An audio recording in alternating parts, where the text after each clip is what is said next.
Olá, pessoal, boa noite. Aqui é a Bruna Miranda, ex-freira, hoje com um convidado muito especial, né? Não sei se em algum momento eu vou chamá-lo de Frei Marcos, porque quando eu conheci ele, né, eu chamava ele de Frei Marcos, e aí quando eu faço umas entrevistas aqui com umas ex-irmãs que eu conheci, eu chamo de irmã. Então, talvez em algum momento, Marcos, se eu te chamar de Frei, me perdoa, tá? É lembranças do inconsciente, mas eu vou tentar não fazer isso, mas é porque por conta da nossa história, né? Mas eu quero agradecer você que está aí do outro lado, dizer seja bem-vindo, né? Você que veio conhecer o nosso trabalho pela primeira vez. Nosso objetivo aqui é esclarecer, é falar a verdade sobre algumas situações que acontecem dentro do sistema religioso. Não é destruir ninguém, mas é simplesmente iluminar a jornada. Depois o Marcos ele vai falar um pouquinho também do projeto dele, do trabalho dele que ele realiza, que tem tudo a ver com isso.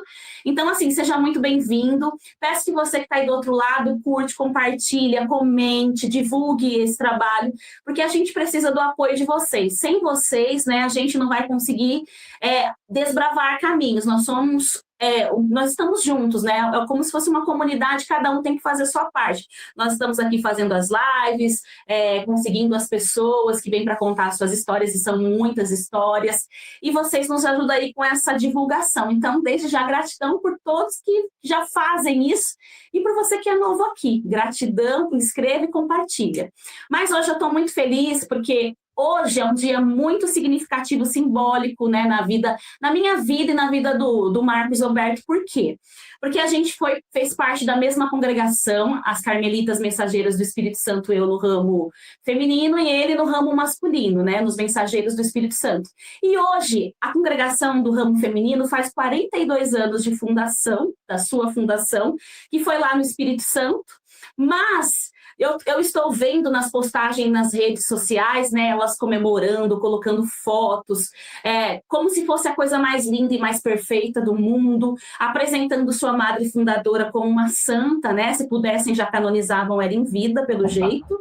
Não vejo tanto da parte das irmãs hoje, sabe, Marcos? Eu vejo mais da parte dos freis, de verdade. Eu acho que eles trazem mais essa imagem dela santificada. Por quê? Porque ele santificando a fundadora, automaticamente a congregação é santa, né?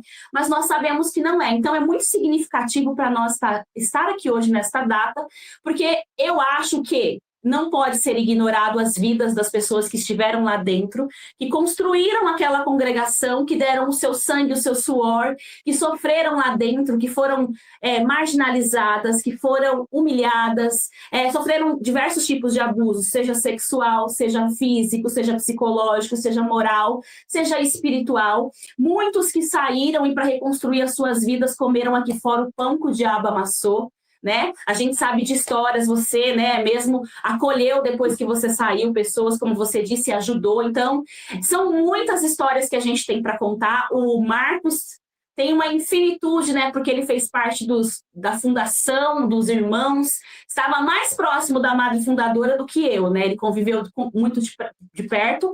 Então, assim, por que nós estamos fazendo essa live hoje? Para fazer memória para você, irmã e irmão que esteve nessa congregação e que teve a sua vida marcada pela dor, né? Que teve a sua vida, os seus sonhos machucados, seus projetos, que você que carrega um sentimento de culpa dentro de você, muitas vezes por ter saído achando que você estava errado. Então, por você e por tantos outros ex-religiosos de outras congregações que são como nós. Então, a gente está aqui por isso, para fazer memória a nós, né? Enquanto eles estão lá celebrando a santidade deles, a gente está aqui celebrando a nossa humanidade e celebrando a nossa liberdade, né? Por isso que eu vim de marrom hoje, porque eu lembro que quando eu ainda não estava totalmente liberta, elas falavam assim, né? Nosso sangue marrom. Nossa, eu falava assim, gente, eu não faço parte, eu sou fria, eu sou impura, eu não fui fiel a Deus. Então, não tem essa. Então, eu vim de marrom exclusivamente para fazer uma homenagem, né, aos 42 anos, só que eu estou fazendo do lado oposto, do lado de quem sofreu. Então, agora eu quero que o Marcos, né, se apresente para vocês. E já agradecendo, Marcos, muito obrigado por você estar aqui, por você topar, né? Primeiro frei, ex-frei que eu estou entrevistando, do Carmelo, das Mensageiras, dos Mensageiros. Então, é um acontecimento histórico. Agora é com você. Que maravilha, que maravilha, que maravilha. Estou super feliz, Bruna, super feliz e, ao mesmo tempo, como você, celebrando a existência. Olha que importante isso. E penso que todos os dias da nossa vida é uma celebração. Todos os dias. E não importa, já quero deixar bem claro aqui, não importa os acontecimentos que fomos impactados. Porque os acontecimentos que não foram bons, nós transformamos os acontecimentos ruins da vida, seja em uma instituição, ou seja em outros lugares, em outros territórios, não importa. Nós transformamos os acontecimentos em vida, em celebração. Mesmo que estejamos hoje, graças aos deuses, a Deus, a Cristo, a Shiva, a quem for, e todo respeito às pessoas religiosas, às pessoas que têm fé, né? Nós celebramos a vida. Então, meu agradecimento pelo convite e agradeço também aos seus seguidores, muitos deles, alguns estão me seguindo, e é maravilhoso poder compartilhar não só a experiência, Bruna, a experiência, eu costumo dizer assim, compartilhar a experiência vivida no tecido da pele. Quando a experiência vivida no tecido da pele é algo muito singular, é muito também subjetivo, porque é a minha experiência, né? Então, desde já, quero compartilhar um pouco dessa experiência que eu tive, como você bem disse. Eu sou o Marcos, hoje sou psicanalista também, a minha formação é filosófica, teológica, tenho conhecimento bíblico, portanto, eu não estou nesse território religioso, tá? Embora tenho muitos pacientes, clientes que estão neste lugar e todo o meu respeito e consideração. Então, a minha experiência dentro do Carmelo, tá? Carmelitas Mensageiros do Espírito Santo, que tem um ramo feminino, a qual você fez parte, e tínhamos a mesma fundadora, superiora. Hoje eu não sei direito aonde ela está, eu não fico muito atrás desses movimentos, para onde a pessoa foi, e não me interessa, porque o que me interessa e o que me importa hoje é contar a minha história, e o que eu vi, e o que eu senti, o que eu experimentei, tá? Então, hoje, não estou nesse lugar religioso, como psicanalista, e o meu único objetivo, Bruna, a minha missão, eu digo assim, é despertar o ser humano. Não é prepotência, tá? Mas é despertar, apoiar, orientar pessoas, sobretudo religiosos e não, que estão atrelados ou a um movimento ou a uma instituição que tem esse lastro de dominação ou esse lastro de até alienação. E muitas pessoas hoje sofrem por não poder ter, talvez, a coragem ou esse desejo e essa capacidade e a força de sentido para sair de um lugar aonde não cabe mais. E foi isso que aconteceu comigo. Eu saí de um lugar onde eu não me cabia mais. Então, já faz 13 anos, vai fazer, que eu saí do ministério sacerdotal, tá? Eu fui um dos primeiros cofundadores dessa instituição religiosa. A princípio, existia uma fundadora, essa fundadora era do Espírito Santo, tá? E ela veio para São Paulo, na Diocese de Santo Amaro. E ali foi onde ela começou a expandir com o convento dela, com algumas irmãs, e era o ano, quer ver, Bruna? No ano mais ou menos de 1996, se não me engano, foi quando elas chegaram lá. Porque Isso, antes do mais ou menos. porque, eu não lembro datas. sim. Sim, porque Aham. antes do Carmelo, eu fiz parte também de uma outra fundação, tá? Uhum. Sempre como cofundador, sempre como É. fundador. Sim. E aí Uhum. elas chegaram lá em Santa Amaro, eu já tinha Uhum. saído desses outros lugares que eu havia feito experiência e ela chamou um grupo de pessoas, eu participava de um grupo de oração num convento que é lá no Brooklyn, não sei se existe a casa ainda, Não, foi e demolida, foi demolida. foi demolida. Então, eu Não, acho que participava não, acho que é o primeiro. Não, acho que é o primeiro que você foi, né? Que era um hospital. não era hospital, era lá no Brooklyn, era Lá um na Princesa convento Isabel? Na Princesa e Isabel? Ah, foi demolida e hoje é foi um demolida. prédio. E é Exato. maravilhoso passar por lá e ver aquilo por terra. É um prazer imenso. E ali eu comecei a participar de grupo de oração, enfim, era um momento da minha vida que eu Uhum. acreditava, tá, Bruna? Eu sempre tive boas intenções em relação àquilo que eu entendia como se fosse chamado, tá? Uhum. Eu Sim. acreditava nisso, era legítima a minha vocação naquela época, no sentido de querer salvar vidas, ser missionário, salvar a humanidade, eu vou fazer o bem, eu vou.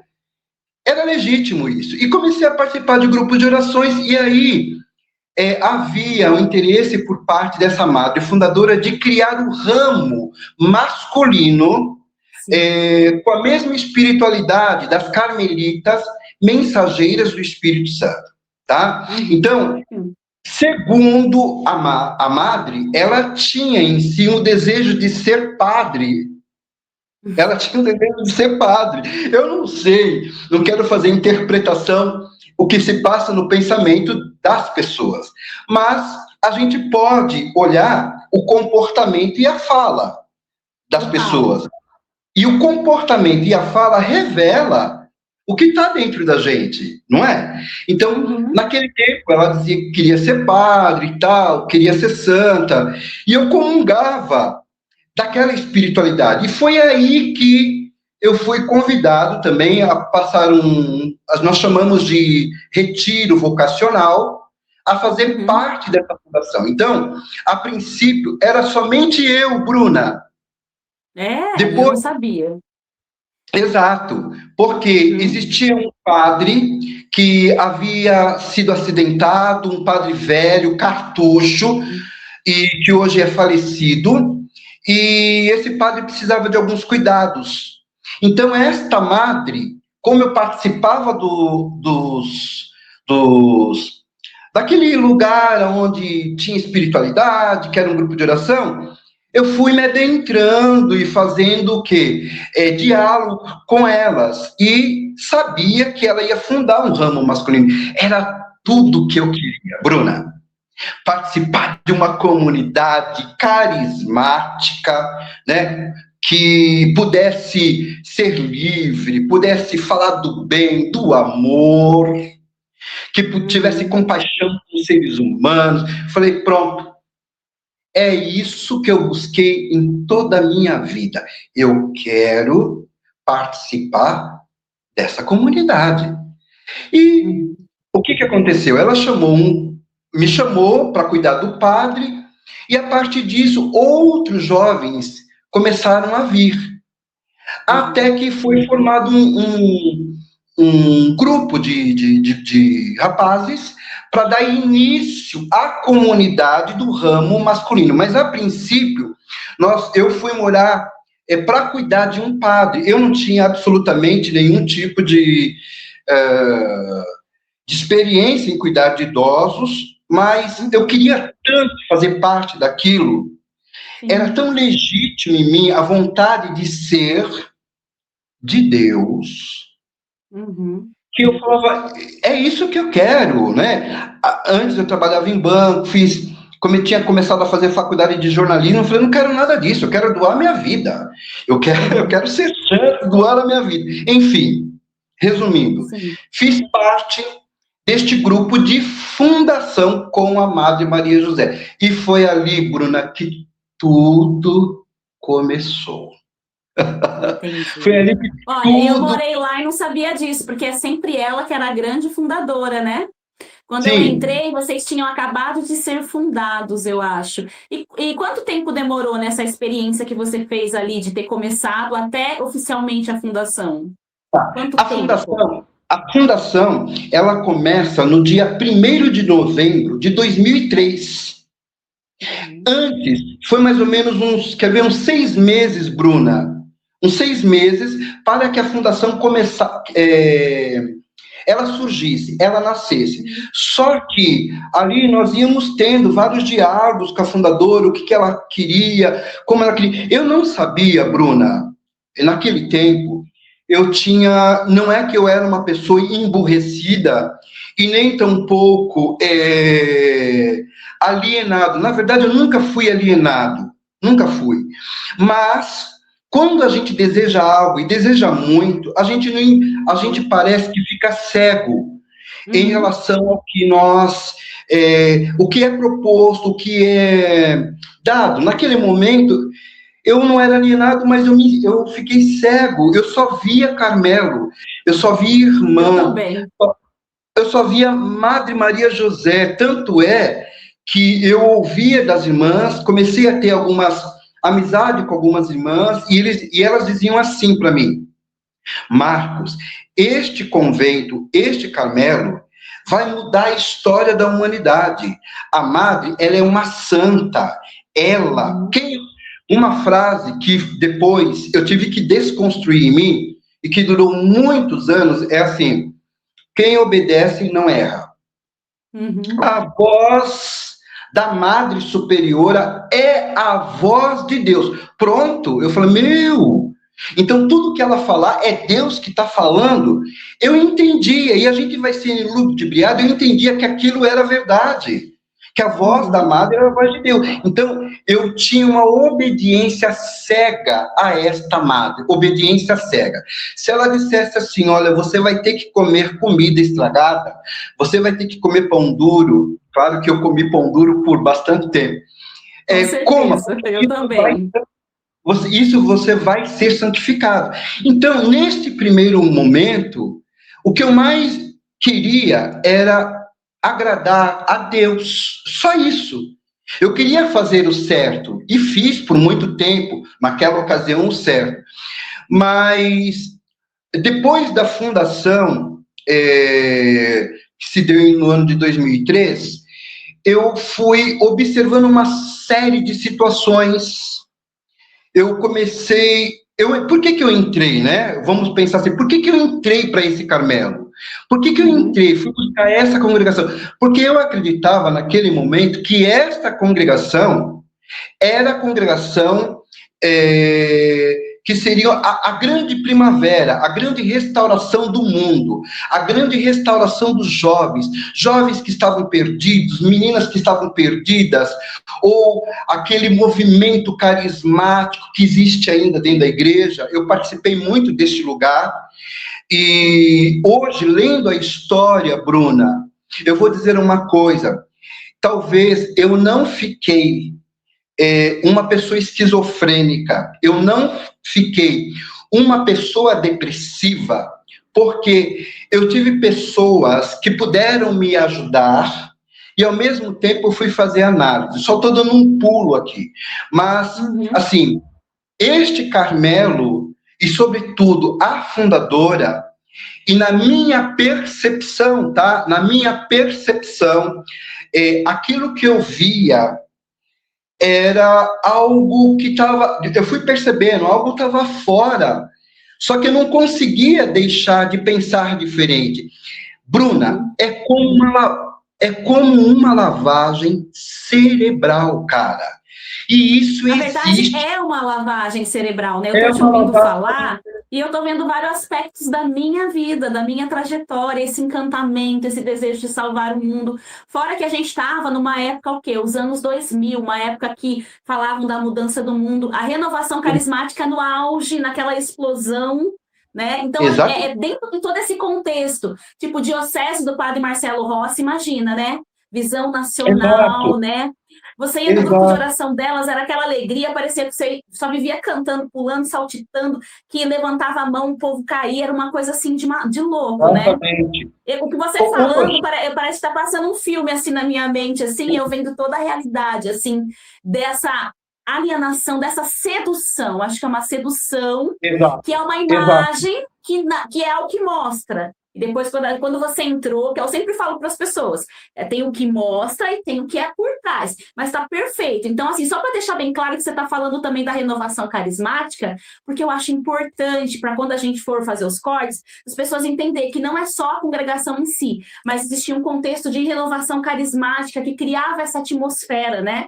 Desse tipo de entrega, desse tipo de radicalidade, só que anulando, né, o ser humano, né, como se a vida fosse só espiritual e a nossa humanidade não tivesse importância. Então, assim, tudo que você falou até agora, me vi assim, como se você estivesse narrando tudo que eu vivi.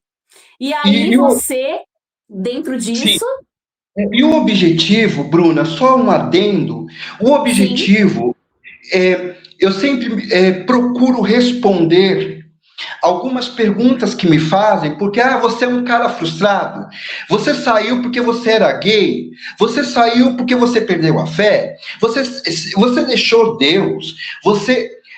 Essas perguntas eu procuro responder com muita autenticidade, muita clareza, e aqui uhum, eu não tenho o objetivo, às vezes o pessoal, você está querendo derrubar a igreja?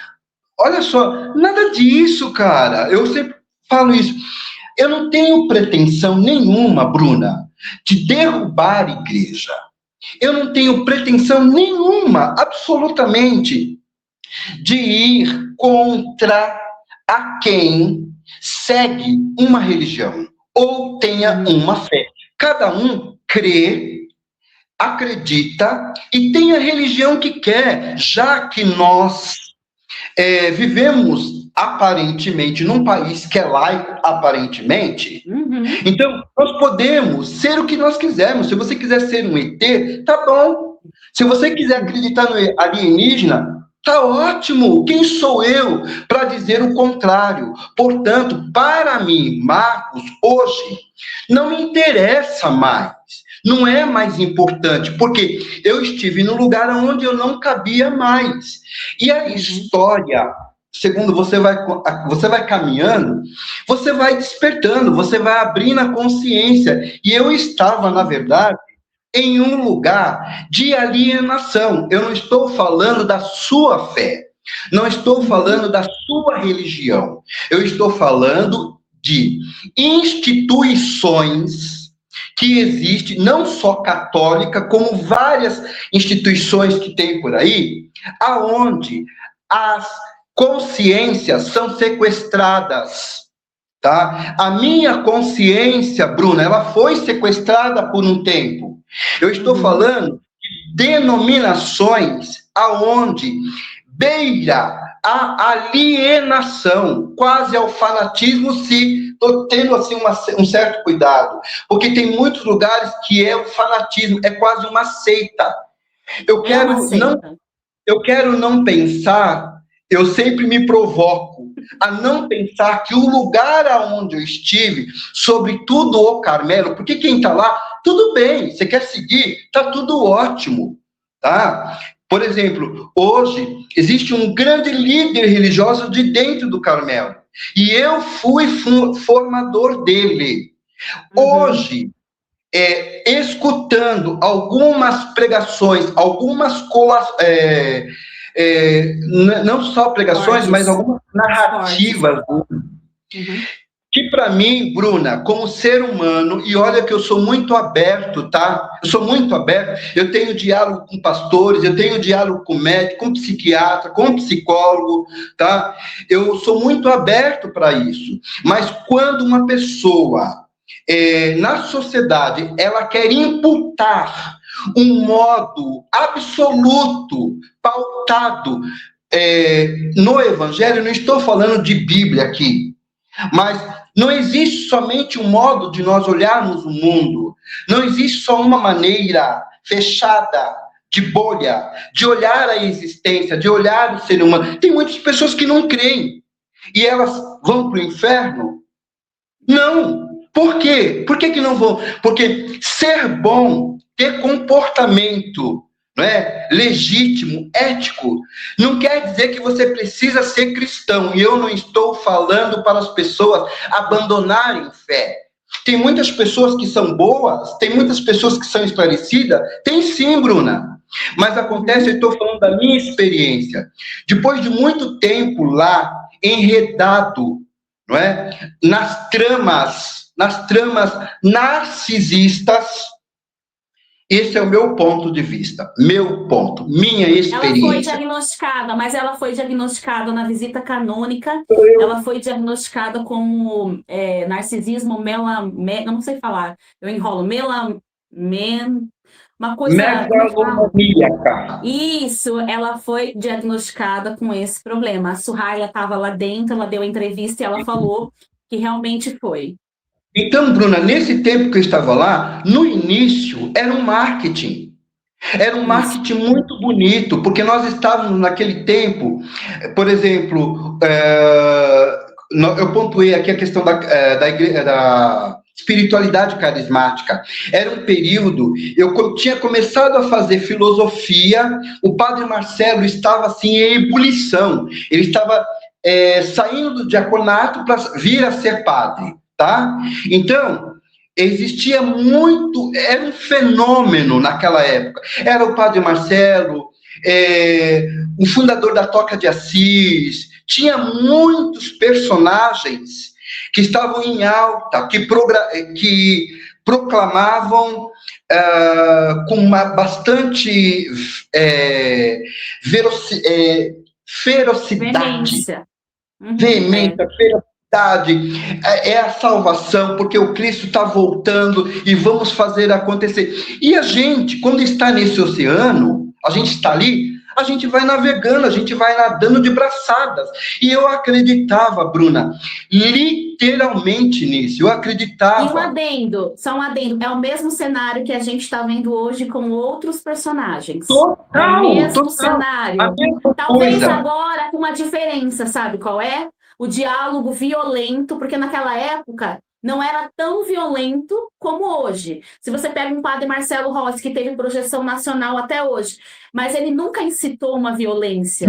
Já a outra figura, né, o Frei famoso, os seguidores dele são completamente violentos e grosseiros. Né? Então, para mim, eu analiso esse fator, que é o mesmo cenário, com personagens diferentes, mas com um ponto da agressividade hoje.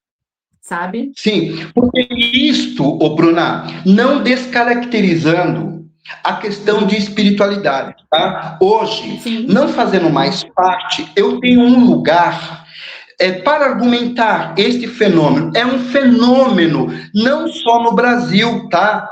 Existe esse fenômeno, eu acabei de voltar da Alemanha, depois de um percurso que eu fiz lá, mesmo na Alemanha, um lugar frio, existe ainda algumas pequenas bolhas também, nesse tempo, né, querendo converter as pessoas, querendo pregar um moralismo que beira quase a uma loucura. Então, voltando a falar, Bruna, naquele período, eu acreditava muito, sabe? E eu estava muito ao lado da Madre. Como eu era o cofundador, e ela apostava em mim, porque eu já tinha tido algumas outras experiências, ela apostou em mim, né? Nós vamos fazer esse Carmelo acontecer. Só que até então, eu não sabia das atrocidades de comportamento que já existia, Bruna, naquela época. Já existia. E eu fui indo. E tínhamos muitas reuniões. O medo que ela tinha um medo de não vir a ser santa canonizada. É exatamente isso. Então, ela dizia que nós tínhamos que ter muito cuidado, porque se o Vaticano fosse perscrutar e achasse alguma incongruência em relação ao desejo que ela tinha, ela, de repente, não poderia ser canonizada. Então, ela falava isso claramente? Claramente, ela assim? falava. ela falava, Nossa, ela eu falava, sabia que ela tinha ela, o desejo, mas pra gente que era assim, ela não falava dessa ela forma. dizia que viria a ser canonizada. Ela, na verdade, ela dizia que ela era a Santa Teresa dos Novos Tempos. E as pessoas compravam essa ideia dela. Isso. E foi Então, ela que Bruna, construiu essa ideia? Foi ela? Porque assim, como eu entrei, já existia essa ideia. Ela é a Santa Teresa dos Novos Tempos, ela é um trator, só que eu não sei, não sabia que era ela que tinha construído. Eu achava que eram as irmãs que tinham ô construído Bruna, isso em volta eu dela. acho que na verdade, as irmãs autentificavam isso dela. E Uhum, foi nascendo, tá? Ela queria, de fato, ser uma grande santa para a igreja. Então, uhum, o período que eu fiquei lá, neste período de formação, porque a minha formação também foi de aspirantado, noviciado, postulantado. No meu caso, depois eu fui diácono dentro do Carmelo, uhum, junto com outro frei, tá? Que uhum, também tinha passado por várias experiências. Ele também fez parte do grupo fundacional. Foram, uhum. acho que, 10 freis que fizeram parte do grupo fundacional. Eu fui o primeiro, porque eu fui o primeiro que ela me chamou para ir para uma casa das irmãs, que ficava ali na Rua Vergueiro, e ali tinha Uhum. uma casa que tinha 3 irmãs, e era uma casa muito grande, uma Sim. casa nobre, rica, Alto padrão, alto né? padrão. E ali foi colocado um padre e eu fui para cuidar. Este padre que Uhum. foi cartucho, que era conselheiro, que era orientador espiritual da madre. Há indícios que havia ali um, eu não sei dizer, mas um apaixonamento que ficou no campo etéreo ali, da parte dela para com ele. Por que eu digo isso? Eu Mas digo dele isso para porque... com ela não, né? Porque eu conheci ele, dele para com ela Não, também? Não, não, né? não. Ele era uma pessoa muito esclarecida, porém, que tinha comportamento terrível. Eu cheguei a apanhar deste camarada com bengalado, Eu também, na confissão ele dava tapa na cara, ele com dava tapa na alfinete desse cara, tamanho pra gente se furar. Apanhei italiano. dele Então, também. eu ia confessar com ele, porque, veja, eu sempre fui gay, tá? Eu sempre fui gay, Uhum. sempre tive numa família que sempre me acolheu. Eu nunca tive absolutamente nenhum problema em relação à minha orientação sexual na minha família. Nunca tive. E eu não fui para a igreja porque eu queria me esconder da minha sexualidade. Não. Eu não fui para a igreja porque eu queria, de repente, invalidar aquilo que eu sabia que era genuíno em mim, no sentido da sexualidade. Não.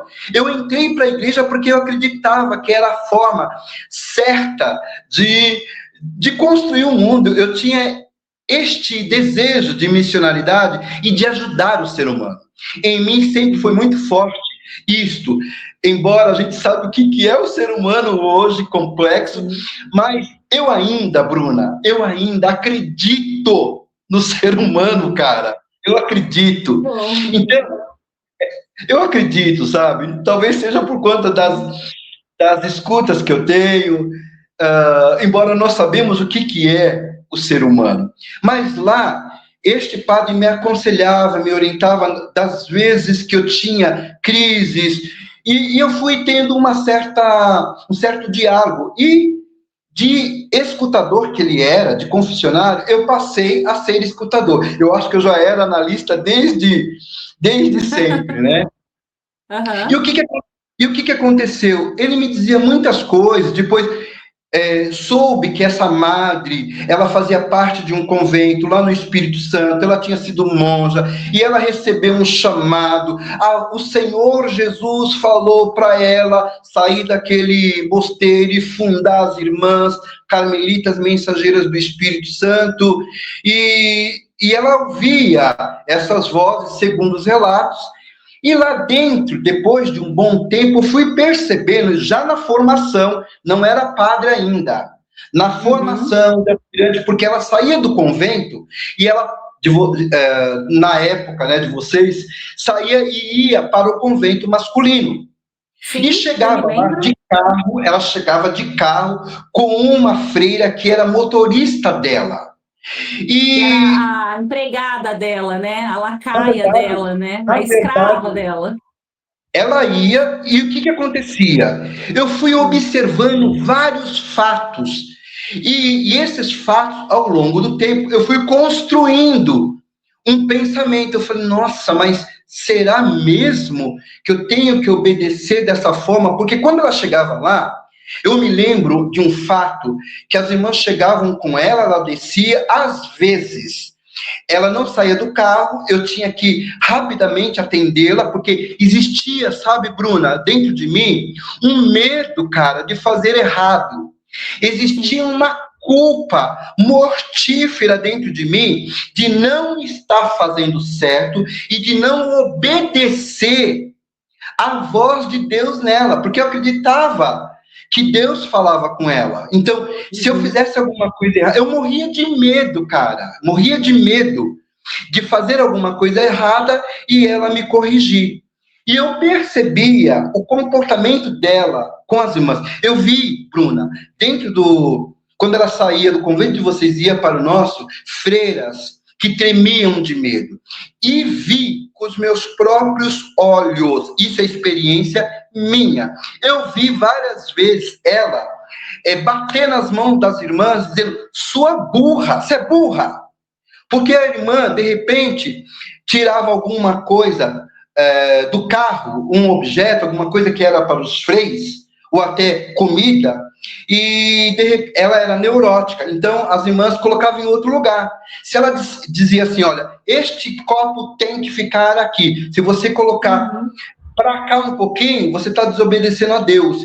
E eu olhava isso de irmãs que praticamente apanhavam dela. Então, várias situações, só que eu acreditava e fui indo. Quando eu fui dar por conta, eu já era o quê? Eu já era um noviço. E tinha um sítio que foi comprado por elas. Este sítio foi ali que começou muitas coisas, sabe, Bruna? Porque o sítio foi comprado para ser o convento dos irmãos. Nesta época, nós já estávamos saindo da casa para ir para o sítio. E os irmãos já estavam lá. Só que o sítio era um sítio cheio de mato, não tinha convento. E ela nos usava, e eu fui usado, para ser como... Nada contra pedreiros, contra mestre de obra, nada disso. Mas os irmãos eram escravizados em nome de uma obediência cega. Escravizados. Eu não sei quantos quilômetros que tinha do início desse sítio até num lago que dava lá embaixo, perto de uma casinha. Toda a estrada do sítio foi feita pelos irmãos, inclusive eu, que nós cavávamos sem instrumento, sem luva, era noite, era madrugada, e isso tudo em mim eu fui vivendo, mas ao mesmo tempo tinha alguma coisa dentro de mim que não estava certa, Bruna, não era certo. Então, eu estou contando pedaços de coisas que aconteceram, sabe? Eu ainda era... acho que já tinha feito votos temporários. Eu vou relatar um fato desta mulher, que hoje eu não sei como que ela está, e não me interessa saber, e aqui não é mágoa, não é culpa, apenas não me interessa. Mas houve um fato que eu era postulante,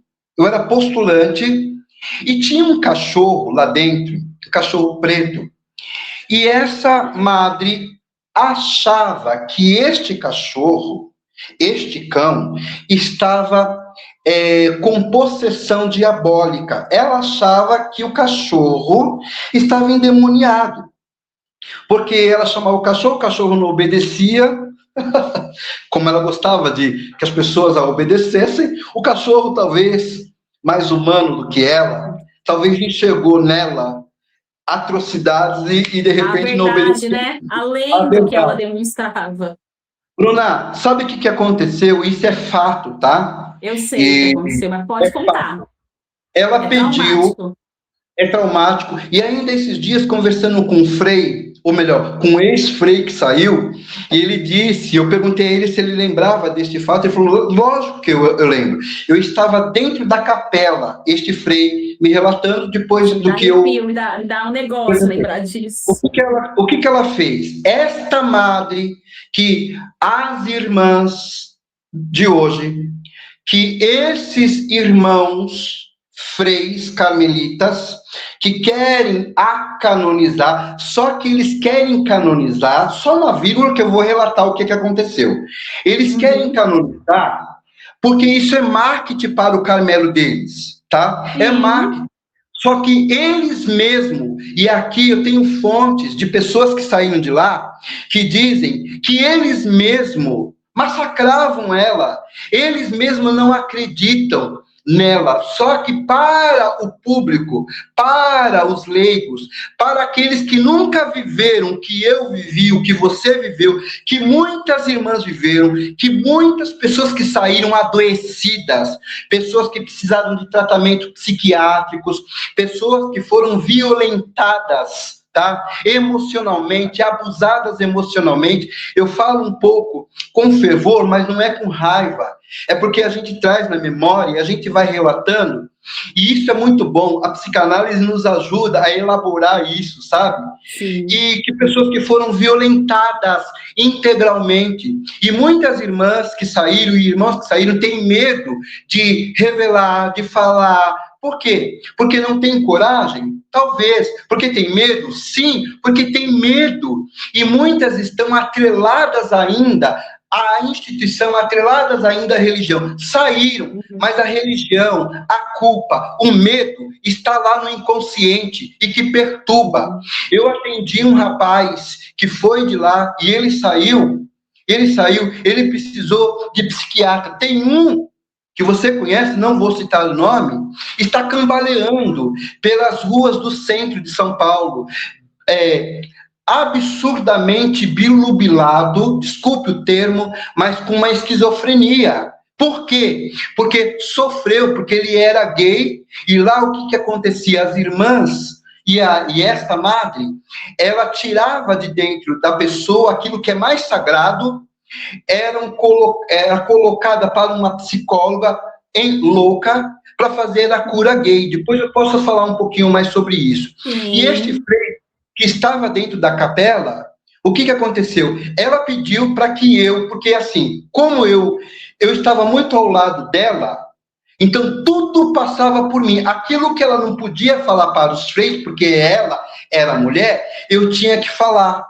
Então era submisso, Bruna, submisso a uma autoridade mortífera, a uma autoridade venenosa, a uma autoridade que me causou danos emocionais gravíssimos. Pergunto, por que você não saiu? Por que você não denunciou? Por que você não pôs para fora? Não é assim, Bruna. É a mesma coisa. Falam para mim. É a mesma coisa de mulheres que sofrem violências domésticas. E muitos homens, alfas, machos, que dizem, mas essa mulher tem que apanhar mesmo, tem que levar um chacoalhão mesmo para poder se despertar e sair desse relacionamento. Não é assim. Eu atendo mulheres que estão atreladas emocionalmente, dependência emocional. E não é assim de uma hora para outra que a gente decide. E não é assim de uma hora para outra que nós temos a coragem para poder decidir. No meu caso, demorou. Eu fui padre. E o que aconteceu? Ela pediu para que eu fizesse, nesta época, havia as construções, a construção do palácio dela, que ela queria fazer daquele palácio as moradas de Teresa, milhões de dinheiro entrou ali, e eu atendia na época uma pessoa muito, um engenheiro muito famoso, com muito dinheiro, atendia o filho dele, prestava meus ouvidos, e ela ficou sabendo, e ela pediu para que eu apresentasse esse cara para ela, e ela, olha, o que foi de dinheiro deste cara, deste, eu não sei como é que fala. Empresário. Um grande empresário. Não, né? como que diz? Eu me esqueci de muitas Benfeitor. Benfeitor. benfeitor. Era um benfeitor e ela ali tirava dinheiro. Por quê? Ela gostava muito de dinheiro. E não sei se gosta, não sei se ainda é lúcida, mas Eles era gostam.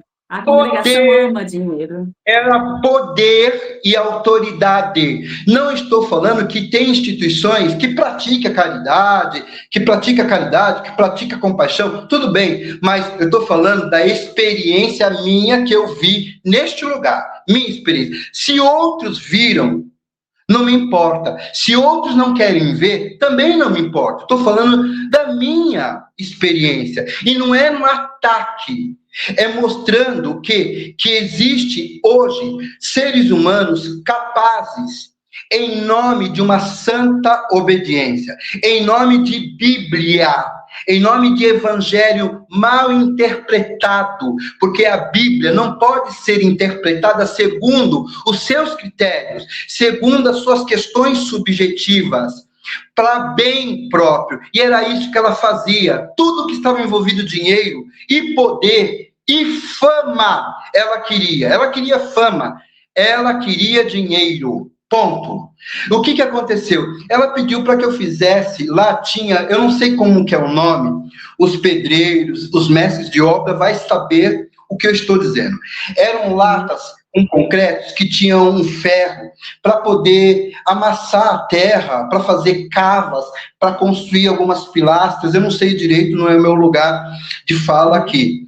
Mas tinha esse instrumento que era de concreto. Ela pediu para que os freis providenciassem isso e pudesse matar o cão. Ela pediu. Isso é fato, tá? Eu não estou falando coisas da minha invenção, da minha fantasia. Absolutamente. E não tenho a pretensão, porque eu não quero acabar com o convento de Carmelo, não é minha pretensão. A minha missão é o quê? É a saúde mental. A minha missão é despertar os seres humanos, jovens, garotas, garotos que hoje, em nome de um marketing religioso, de vestes, de palavras bonitas, de infantilização de comportamento para atrair essas pessoas que muitas vezes são pobres, que não têm lugar, que não têm o que comer, que não têm ensino, que não têm educação, eles roubam aquilo que é mais precioso, Bruna, de um ser humano. E esses jovens de hoje, ainda hoje, estão seguindo esses idólatras, seguem essas pessoas e dizem que são santos. O que é santo, gente?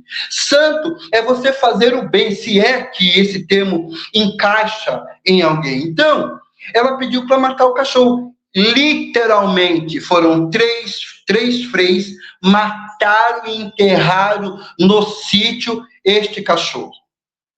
Por ordem, por determinação dessa freira superiora do Carmelo, dos irmãos e das irmãs. Ah, mas por que você está contando isso agora? Você quer fazer denúncia? Não, não quero nada. Eu só estou contando aqui relatos, cortes da minha história pessoal do que eu vi. Tá? E o Isso que eu vi... reitero aqui, é verdade, porque eu estava lá e eu sabia que ela tinha, todo mundo sabia, porque ela contava que ela tinha mandado matar o cachorro. Então, isso eu testifico a tua fala. Isso aconteceu. Sim, e ali os freis, por obediência, fizeram. Então, todos esses acontecimentos, esse é um deles, tá, Bruna? Esse é um deles. Eu vou avançar um pouquinho e depois eu posso voltar, porque eu sou muito, assim, prolixo, por ter sido professor, as minhas ideias, elas navegam, assim, são muitas ideias e não dá para... Eu não preparei, assim, um roteiro, tá, Bruna? Não, De maneira segue o seu caminho. Não segue, não é, e eu tenho certeza que nós vamos ter que fazer outras, né? Porque não uma é não é minha suficiente. pretensão, mas eu estou A falando live é relatos. sua. Mas eu estou falando relatos, fatos que eu presenciei e eu vi, tá? Então, um outro fato dessa madre que tem a pretensão de ser canonizada, embora o Vaticano. Eu estive no Vaticano algumas vezes, sobretudo com ela, tal, vi coisas assim tenebrosas. Mas houve um fato, eu estava para ser ordenado. Havia uma freira lá dentro do Carmelo, uma freira, era muito simples, uma freira, eu não lembro o nome dela e não falaria, mas era muito simples. Esta freira,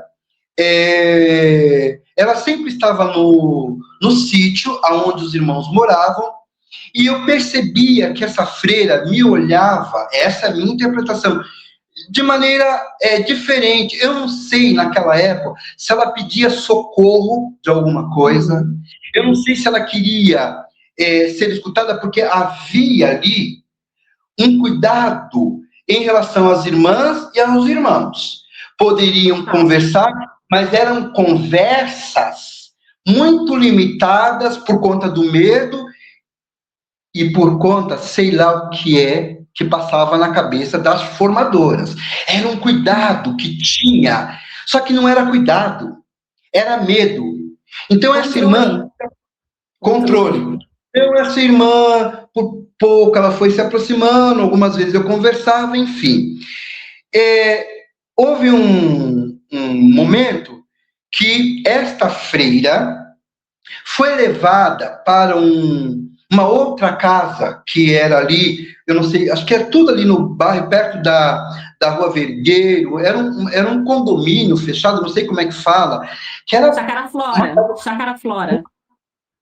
Uma chácara maravilhosa, uma casa...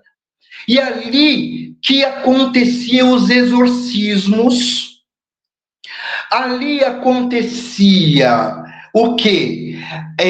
Conferências de padres completamente alienados, ali acontecia vários ritos, na época, chamado de curas e libertações, e esta freira foi conduzida a ser escutada, a ser orientada por uma psicóloga.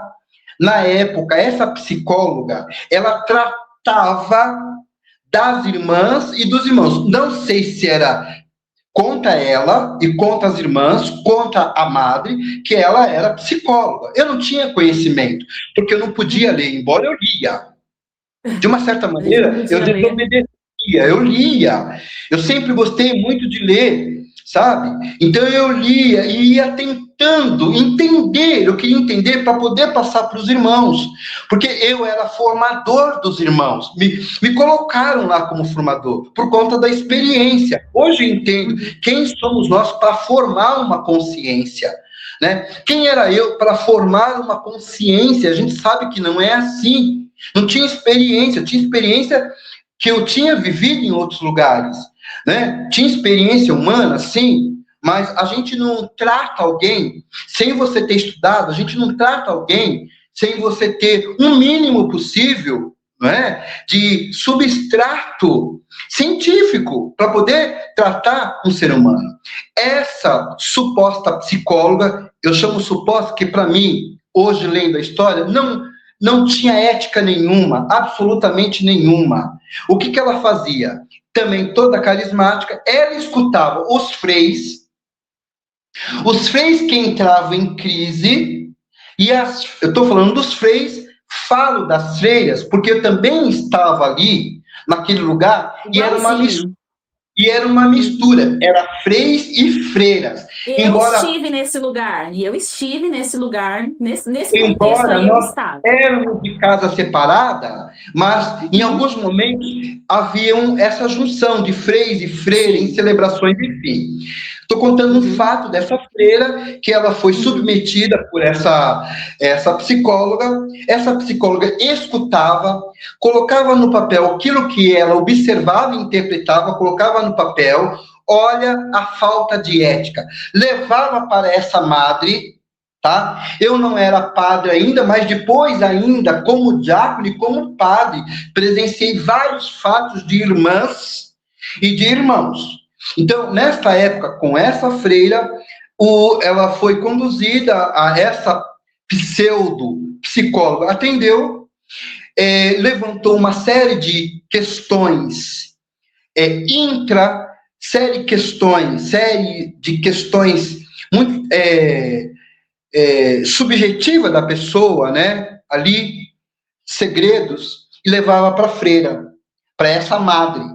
Esta madre, junto com alguma... Porque abaixo da madre tinha uma outra freira também, que também era como uma doméstica, e era domesticada, do início da fundação, que com ela, o que ela falava, a madre falava e ela obedecia e ela reverberava para os irmãos e para as irmãs, tá? Então, essa freira teve ali a sua experiência com a psicóloga, levou para essa madre, e essa madre depois levava a freira para o Santíssimo Sacramento. O que é o Santíssimo Sacramento? Para os cristãos, é um objeto de metal, e ali, segundo os cristãos, está a hóstia consagrada, tá? Então, eles acreditam que Jesus está presente ali, corpo e alma. Então, levava para este lugar, essa capela, e ali começava, Bruna, os rituais de cura, de exorcismo, sabe? Os freis também, nesta época, eu assistia, tá? Ela conduzia, porque ela tinha escutado da psicóloga que ela estava apaixonada por um frei e estava possuída pelo demônio. Então, uma freira possuída pelo demônio, porque está apaixonada por um frei. Esta freira, depois do rito de exorcismo, com gritos, com aleluias, era um ritual, como que eu posso dizer hoje, Bruna? Eu estou assim, com bastante cuidado para dizer o que era.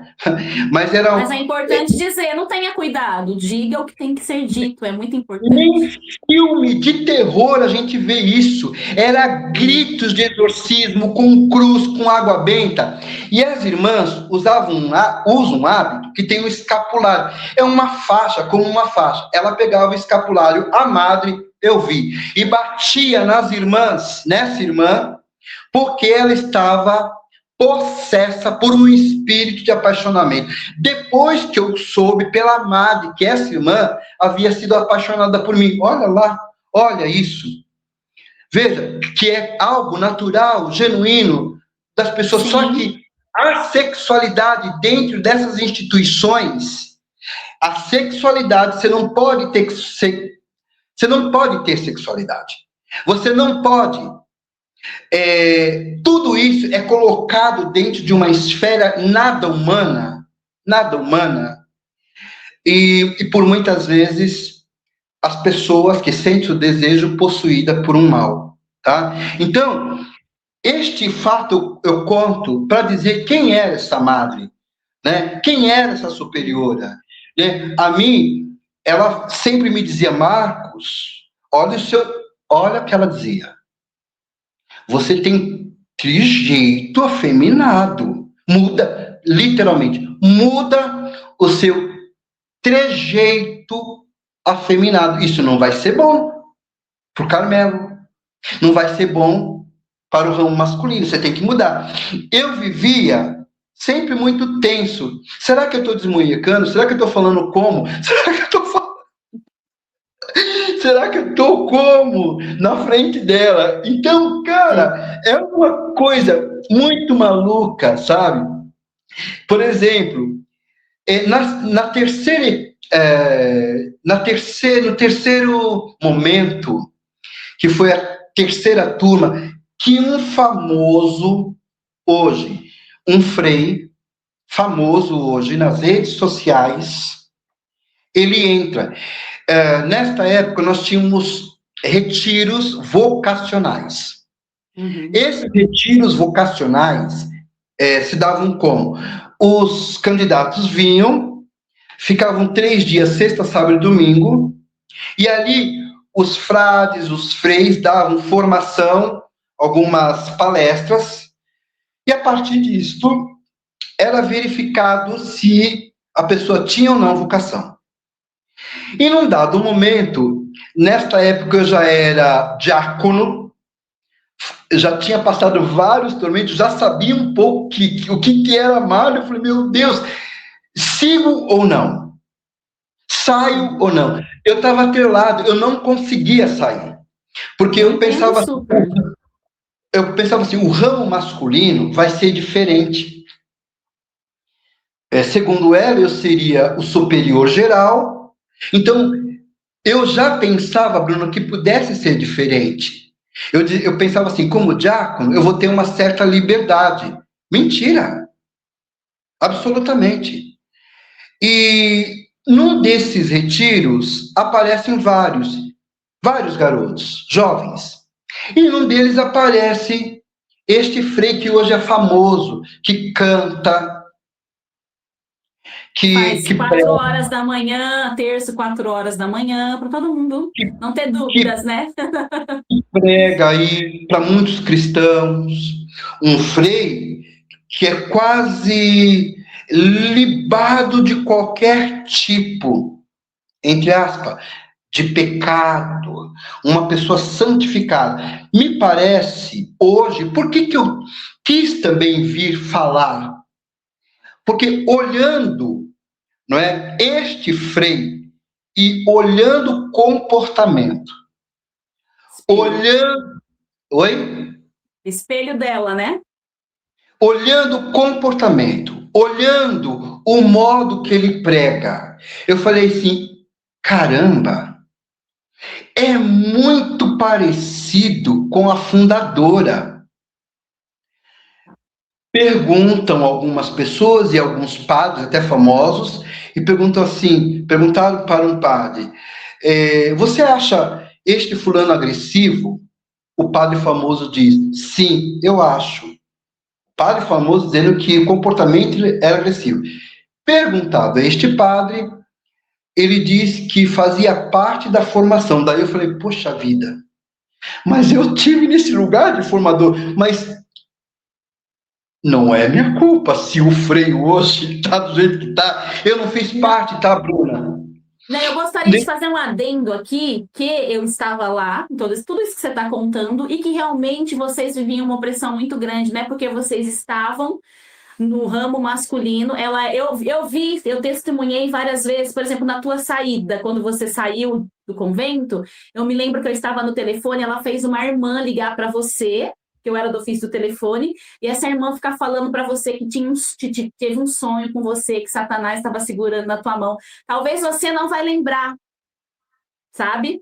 E aí foi ali que eu fiquei sabendo que você estava saindo da instituição, porque para nós, freira, do nosso lado, a gente não tinha noção de nada disso, das suas Sim, crises, dos seus desafios. Mas sim, não se coloque nesse papel de culpa de você ter feito isso, porque isso foi um processo interno dele. Ele construiu esse caminho dele, porque ele exato. sempre teve uma visão de grandiosidade. Quando ele entrou, que você já não estava mais, ele estava no Ministério de Música, ele falava, eu vou criar música chiclete para tocar no Padre Marcelo, então ele sempre teve o foco do Padre Marcelo. Depois ele se aproximou dos Jovens Sarados com o padre lá Edmilson, que levou ele para a Canção Nova, e ele teve visibilidade nacional. Então esse projeto dele, de fama, de tudo isso que está acontecendo, foi construído e é inerente a você. A formação Perfeito, dele é a minha formação, é a sua, é de todo mundo que estava lá, é de perfeito, quem está lá perfeito. até hoje. Então, não foi você que Exato, criou essa formação. exato. Então, é cinzente disso, entendeu? Você foi Eu senti simplesmente alguém que estava cumprindo um papel ali que acreditou e que isso. foi manipulado, como muitas foram. Então, assim, eu acho que para deixar bem claro para as pessoas entender todo o contexto de uma história, entendeu? Então, assim, só quem viveu, na verdade, né, Marcos? É Sabe difícil. como que eu defino a nossa vida? Nós estávamos dentro de um campo de concentração. Só que no nosso caso, nós fomos de livre e espontânea vontade para esse campo de concentração. Quando eu li o livro A Exato. Bailarina de Auschwitz, que relata como que os nazistas faziam com os judeus nos campos de concentração, eu vi a nossa vida lá. Só que no caso, os judeus eles Sim, foram obrigados a ir. No nosso caso, a gente acreditou e foi para nossas pernas, mas a gente viveu esse sistema de campo de concentração. Então, assim, existem vários fatores dentro de tudo isso. Então, assim, você esteve lá, você recebeu ele, você participou dos primeiros anos, mas o que ele faz hoje na sociedade, isso é uma coisa à parte, que faz parte também do caráter dele, de coisas pessoais dele, Exato, projetos pessoais exato, dele, entendeu? Então, para deixar bem claro exatamente. isso. Aí agora você prossiga aí, Exatamente. vai. Exatamente, é, livre de culpa, mas quando eu ouvi aquilo, eu falei assim, com certeza eu não fiz parte desse lugar, porque a formação dele, a nossa formação, ela tinha origem em uma mulher doente, doente psicologicamente. Ela era doente, ela tinha manias, ela era uma neurótica, ela era uma abusadora. Então, ela também impactava o ramo masculino. Então, não obedecer a madre no ramo masculino, eu como diácono, supostamente com uma autoridade, eu tinha que fazer aquilo que ela queria, totalmente. Então eu atendia os freis e esse frei chegou. Eu abri as portas do convento e escutei, e depois fomos caminhando e ele entrou dentro do convento.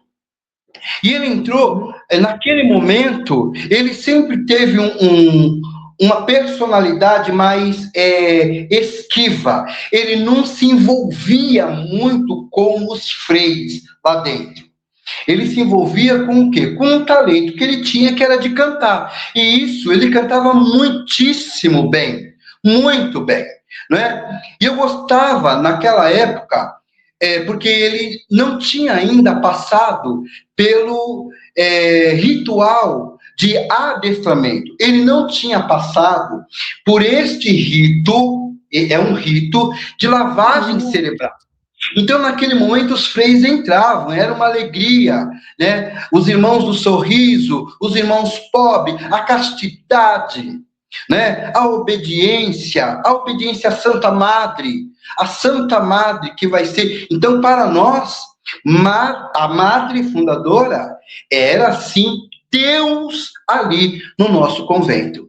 Só que, aos poucos, este frei, na época que eu era formador, ainda com bastante pensamentos de formação dela, eu procurava sair, mas é tão difícil naquela época, Bruna, porque eu tava dentro, não tinha como eu ser diferente, era aquilo, tá? Então, aparentemente, naquela época, ele demonstrava um caráter mais introspectivo. Ele não queria ser padre na época, ele não queria ser padre. Então, a vida dele dentro do convento, ele gostava muito de estar com os irmãos para jogar bola e para cantar. Ele era um pouco calculista, ele era um pouco frio em relação aos freis.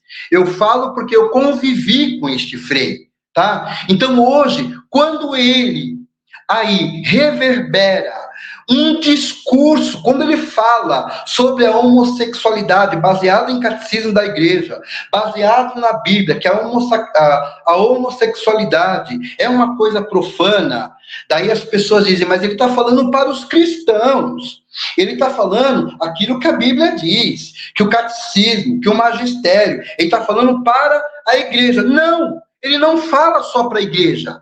A partir do momento que um líder vem a público e ele fala, então ele tem que estar ali, né, preparado também para as críticas. Eu não estou falando literalmente deste caráter dele, eu estou falando deste comportamento que revela o caráter, né? O caráter de uma pessoa falar da homossexualidade. Eu sei de muitos casos, Bruna, dentro do Carmelo do Espírito Santo, de casos que hoje a igreja eles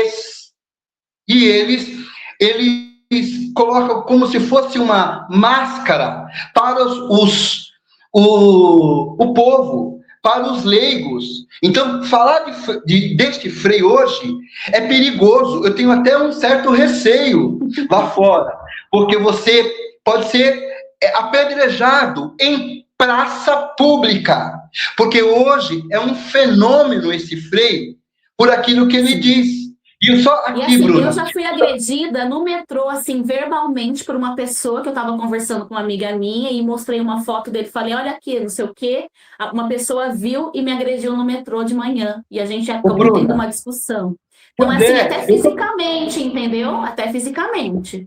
eu, né, que estava lá e depois como diácono e compadre, eu via de muitos freis ali, mas sobretudo desse frei, aquilo que ele é aqui fora não é o que ele é lá dentro, não é. Há dados, né, que hoje ele não tem comunhão com os freis, muitos freis lá dentro não dizem, não falam, e claro que não vou falar, porque este frei está dando dinheiro. São quase 22 milhões de reais para aquele sítio que está sendo construído em Império. Não, não, Então, vou te explicar. Não, aí é um dado, é 22 milhões, mas não é para o sítio dos irmãos, é para um projeto com o bispo da Diocese de Santo Amaro. olha isso, eu fiquei Esses sabendo. 22 milhões, ele está construindo um templo para Nossa Senhora de Guadalupe, é na região ali de Interlagos, sabe, dos lagos de Interlagos Sim, ali, e é com o bispo de Santo Amaro, não é com os mas irmãos. Então, eu isso já está mostrando, e outras fontes, que logo ele vai sair dos irmãos, Ô, entendeu? Bruna, é muito Tá? interessante, porque eu pensei que esses 22 milhões era para o império, porque lá é um império construído Não, que mas tem já muito. eles construíram o império com ele, construíram. Só que agora esse novo império, que eles têm vários, eles já são consolidados por conta da imagem dele, né? Então agora esse Sim, novo império com o bispo. Se você for observar as últimas imagens dele, ele foi lá para Fortaleza, quem estava do lado dele? O bispo. O que o bispo daqui de Santo Amaro está fazendo atrás dele numa evangelização lá em Fortaleza? Então, onde ele aparece pode, agora, o bispo está aparecendo do lado dele. Com certeza, para já preparar as pessoas, né? Com certeza sim, não, porque já tem muitos. Porque quando ele tirar, a gente está falando agora, mas vai chegar um momento em que a gente vai fazer o corte. A gente avisou, entendeu? Então, quando ele tirar o é, hábito, tipo, a igreja está do lado dele, entendeu? sim. Porque Ô, Bruna, conhecendo os irmãos, como a gente conhece, você acha que os irmãos vão aceitar que ele pegue o dinheiro que deveria ir para o convento para ir para a diocese? Você acha que pois eles é. aceitam isso? Pois é. Então, eu penso que hoje ele é um marketing. Aonde termina a evangelização e aonde começa a ideologia política? Porque as pregações dele estão atreladas à questão política, Bruna. Porque dá Sim, dinheiro, o total. cara dá dinheiro. E há muitas pessoas dizendo assim: ah, ele é santo, ele não cobra nada. Como? Mesmo que ele não cobre, porque ele cobra. Mesmo que ele não cobre, a intenção é poder, a intenção é grana. Então, hoje, Monetização pela internet, no YouTube, venda de produtos. Ele vai fazer agora a novena da Quaresma de São Miguel. Em junho já estava vendendo a novena, um livro e uma Bíblia. Então, ali ele faz captação das novenas das redes sociais, captação das vendas, captação de doação das pessoas e ainda cobra para fazer show, porque essa história é uma balela. Eu já tive informação de um vereador de Minas Gerais, ele falou, a gente queria levar ele, aí ele ligou para o assessor dele, o assessor dele falou, ele valor tal X, hospedagem para ele, para a equipe dele. Então, assim, nem deveria existir essa coisa de fazer show gratuito. Quem trabalha de graça? Como que você vai andar pelo Brasil gratuitamente? Então, isso é uma ilusão para enganar as pessoas. Então, deixando bem pois claro isso. Então, são várias então, formas de captar e a questão política. Eu quero que você foca também nisso, porque é muito importante. sim, Bruna, porque assim, a igreja, se a gente for teologicamente falando, a igreja católica sempre, se nós formos estudar a igreja sempre esteve atrelada o Estado e a igreja, o Estado e a política. Se nós formos para a história, ler a história, e aqui não é o tema, nós não poderíamos aprofundar tanto, né? Mas quem Não, mas é sabe para pincelar para a realidade atual, para as pessoas entenderem, né? exatamente. Hoje, Uhum. esta fé, tá? Eu não estou dizendo aqui, porque o meu objetivo é alertar, meu objetivo é despertar consciências, meu objetivo é tirar a pessoa, se é que nós somos capazes disso, de tirar de uma alienação. Eu acho que somos, porque eu fui tirado dessa alienação não é? Sobretudo com a psicanálise, mas muitas pessoas que eu comecei a ler e a mente foi abrindo. Mas hoje, toda essa pregação, queria falar, Bruna, antes de falar do que eu estou pensando aqui, que eu comecei a ficar incomodado quando ele fala para esta comunidade LGBTQIA+, da homossexualidade, como eles podem pregar que ser gay ou ter uma orientação, seja lá o que for,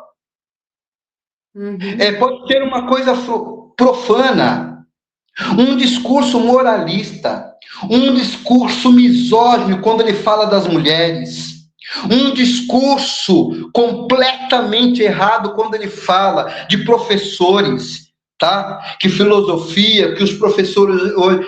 Pensa bem, Bruna, que alienação é essa, cara? Que racismo é mimimi, que racismo é mimimi. Isso. Como que eu posso pregar, não é? Apenas para pregar para uma bolha. Isso daí me dá uma indignação muito grande, porque a sociedade, nós queremos pensar que a sociedade ela é laica. Você pode ser o que você quiser. Ah, mas você é esquerdista. Ah, mas você é bolsonarista. Não importa que partido e que lado que eu estou. O importante é que nós sejamos humanos. Isso é importante, tá? Mas é claro que existe uma extrema-direita que é perigosa também, entende? Como que é possível também ter extremos também neste universo da esquerda, embora é menos, né? Eu não queria me colocar nesse lugar, mas assim, acho que é importante falar. Sim, e na verdade... É porque a gente está numa polarização tão grande que se você falar mal da extrema-direita, você é de esquerda. Se você falar mal da esquerda, você é da extrema-direita. Então você não pode ter outras visões de mundo, outros posicionamentos. E as pessoas já te rotulam, você tem que estar dentro de uma bolha, né? Você tem que... Isso não significa que criticar um ponto de vista e outro você está dentro de uma bolha, né? Então deixar bem claro isso. Exato. E a gente fez um percurso de libertação para não ser doutrinado por ninguém. Hoje eu não quero ser mais doutrinado por ninguém. Ninguém tem que dizer o que eu tenho que fazer. Ninguém tem que me mandar no meu desejo. Ninguém tem que controlar o meu desejo. Ninguém tem que sequestrar, roubar-me de mim. É isso que eu luto. Cada um que está escutando, o que vai escutar, vocês têm um lugar. Nós temos um lugar no mundo. Nós temos um lugar na sociedade. Nós somos humanos. Agora, nós não podemos deixar que o medo, eu vou para o inferno ou porque eu não faço isso? Que isso? Se existe mesmo um Deus que é amor, quero acreditar que possa existir um Deus que é amor e Jesus... Segundo, né, a Bíblia, o que o camarada quis? O camarada quis falar de amor, tá? Não estou falando de religião aqui mesmo, porque não tenho religião nenhuma hoje. Sim. E tá tudo certo. Tá tudo certo. Tá tudo certo. Então, quando ele fala da homossexualidade, eu quero me levantar, porque eu sou um homem gay, fui ex-padre. E qual é o problema? Agora, eles olham para as grandes atrocidades que tem dentro do convento, porque lá dentro, na minha época, tinha gay sim. Tinha lá dentro pessoas que transavam, que tinha as escondidas, tinham. Pessoas que faziam seus sexos nas caladas das madrugadas da noite, tem. E eu não estou fazendo julgamento aqui, eu estou levantando um dado. Como é que você prega uma moral se a sua casa está bagunçada? Entende? Hoje, eu sei, lá começamos com uma pobreza extrema, Bruna. Hoje, o dinheiro e o poder subiu para a cabeça, cara. Lá teve freis dentro do Carmelo que desmaiaram porque não podiam comer, porque a madre não deixava, porque tinha quarta e sexta-feira, tinha que fazer jejum. Tinha uma tal de mironga que fazia, era um bolo que só podia comer na sexta-feira. Vários freis desmaiaram por conta de quê? De fome. Então, essa doutrinação, este modo de evangelização e este modo que este frei aprendeu lá dentro está reverberando aqui fora aquilo que eles são.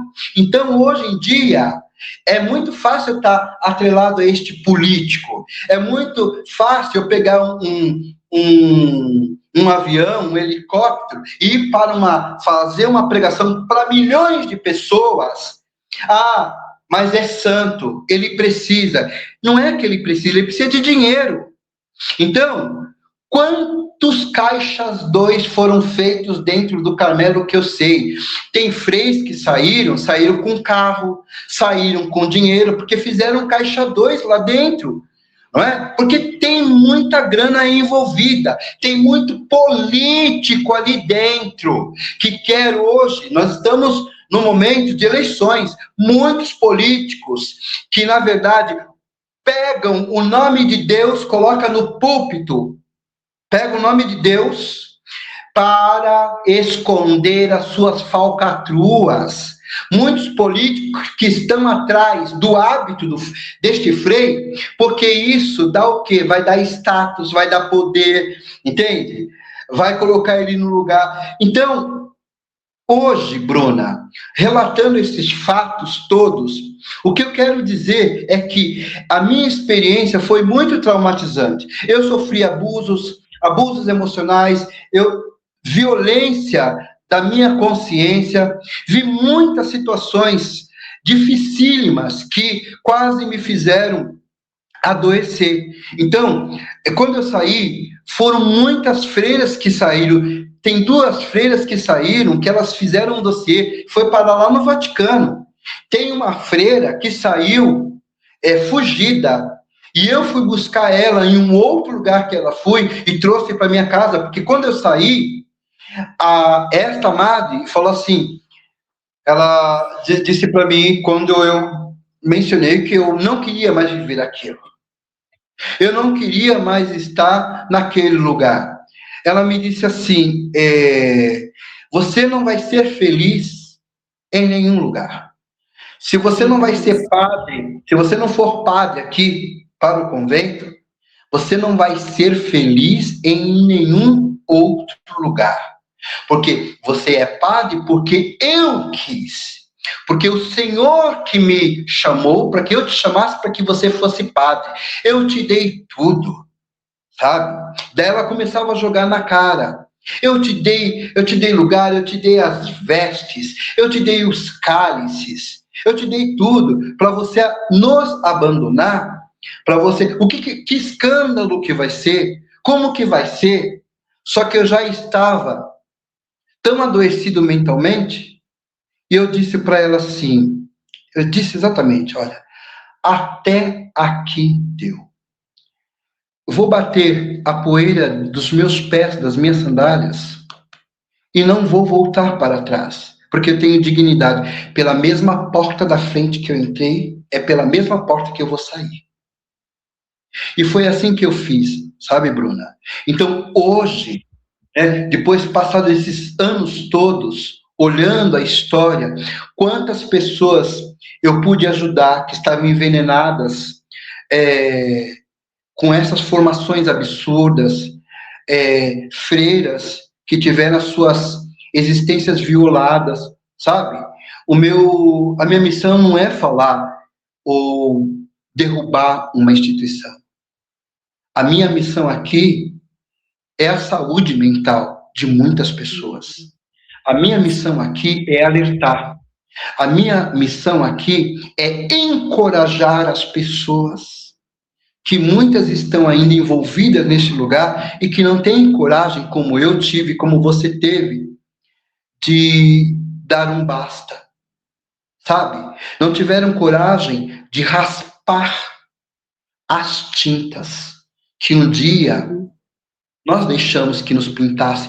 Pintaram com tintas pretas, sabe? Só que um dia eu tive a coragem de pegar o pincel nas minhas mãos, raspar essas tintas que um dia me pintaram e pintar do meu jeito, do modo que eu penso que é certo. Para mim, o que importa é o ser humano. Não é? Nós temos milhões de pessoas adoecidas por conta de instituição religiosa. Nós temos muitas mulheres violentadas que foram vítimas de padres pedófilos. E ainda depois que eu saí dentro da igreja, eu vi padres, né? Padres que tiveram comportamento de pedofilia, padres que tinham as suas amantes, padres que tinham envolvimentos com drogas. Eu não vou citar um cardeal com nome muito alto. Quando eu fui para Roma, ainda estava no Carmelo, ela me levou para Roma, porque ela acreditava que, estando em Roma e perto de muitos cardeais, ela estava muito mais próxima, depois, após morte, a canonização. E ali nós fomos com um cardeal, príncipe da igreja, chamado assim, para montar a casa dele, para ser, na verdade, como um escravo ali, de arrumar a casa dele, porque ele estava para ir para o Vaticano, porque ia ter um conclave, enfim. E eu fiquei na casa desse cardeal, sabe? E esse cardeal, já morto hoje, famosíssimo da São Paulo, um cardeal, né? Eu ainda, padre novo, fui assediado por esse cardeal, sabe? Então, nós estamos aqui para levantar uma voz, uma voz que muitas vezes é emudecida. Nós estamos aqui para falar com muita coragem, e não importa se você concorda ou não, porque é uma experiência pessoal e vocês não podem validar uma história. Não importa como ela é contada, nós estamos contando aqui, mas agora você dizer que ela não é verdadeira, é a minha história. Eu não ganho nada com isso. Mas nós estamos aqui para combater mesmo que tem pedofilia, que tem mulheres que estão sendo violentadas, mulheres que estão sendo abusadas, em detrimento do quê? De uma religião que muitas vezes tem uma ideologia alienante. É para isso que nós estamos aqui, sabe, Bruna? Eu não sei se de fato é isso que eu deveria dizer, sabe? Mas é o que está em mim. Profundo. É o que está em mim. Bruna, eu acho muito profundo. Continua, que a gente ainda tem tempo. Pode falar. Pode falar o que você quiser. Até hoje eu tenho marcas dolorosas, sabe? Muitas marcas dolorosas que demandam um tempo para a gente poder sair deste lugar, sabe? Então, quando a gente olha para os meios televisivos, para os meios de comunicação e ver uma autoridade, um líder religioso, não é, conduzindo as pessoas, e toda fé alienada, toda fé que coloca a pessoa debaixo de um cabresto, ela não está certa, Bruna. Todo líder religioso que conduz os seres humanos para o seu bem próprio, que tem as intenções, não é? Que tem intenções para o poder, para uma autoridade, para, na verdade, conduzir seres humanos que às vezes são incapazes de ter uma visão crítica. Nós ainda temos uma capacidade de criticar, e está tudo bem, mas tem muitas pessoas que não têm essa coragem e nem sabem fazer essa interpretação. Eles estão em busca de alguma... O mundo está tão difícil, Bruna. As pessoas estão tão violentadas. Há inúmeras questões sociais, políticas, de educação, sobretudo hoje. Quem é que a gente acredita? Em quem a gente vai acreditar? Quantas situações que nós estamos vivendo, e hoje em dia, um líder que vem e que prega e faz um discurso de medo, que Deus que é esse? Que Deus é esse que mete medo? Não é? Dentro de um convento, nós somos formados à base do medo, à base da autoridade, cara. Então, ali no convento, eu vi inúmeros freis. Teve um frei que saiu, e este frei era muito bom no sentido de comportamento. Ele saiu e hoje vive nas drogas. Ah, mas saiu, tá nas drogas por quê? Ah, porque ele quis. Ah, porque essa... Não, cara, tudo é uma somatória de acontecimentos, sabe? Então, a religião, muitas vezes, ela corrobora para muitas questões. Então, a minha experiência, Bruna, dentro desse convento, dentro desse Carmelo, Carmelitas Mensageiros do Espírito Santo, foi uma história de muita dor, tá? E se você me pergunta assim, você se arrepende? Por que você se arrepende de alguma coisa? Eu quero dizer para você, eu não arrependo de muitas coisas do que eu fiz, sabe? E mesmo esses acontecimentos que me marcaram, eu transformei em vida, e é por isso que eu estou aqui contando uma história. As experiências, as marcas, sejam elas difíceis ou não, nós precisamos transformar em movimento.